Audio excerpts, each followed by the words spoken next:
Itong panukala na to ay very useful sa atin, sa lahat, especially sa mga Parents Teachers Association, sa PTA.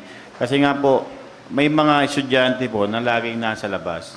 Isang problema diyan, maraming mga parents na hindi na nila makontrol yung anak nila dahil yung mga bata kusa nang lumalabas sa gabi. Kaya kung sakaling man ma-control po natin sila, ano po yung magiging, siyempre, mga parusa, kasi hindi naman natin sila pwedeng parusahan ng mga bata. So, even though yung mga parents, hindi rin nila alam gagawin nila. Na paano ba nila madidisiplina, paano ba nila.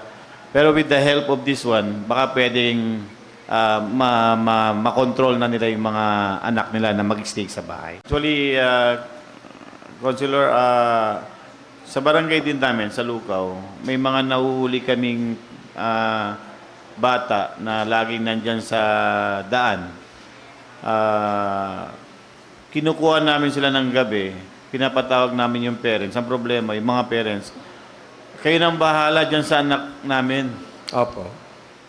Kumbaga, hindi na namin makontrol yung anak namin. Opo. So, yun yung hindi rin namin sa barangay, hindi rin namin alam kung ano rin gagawin namin. Opo.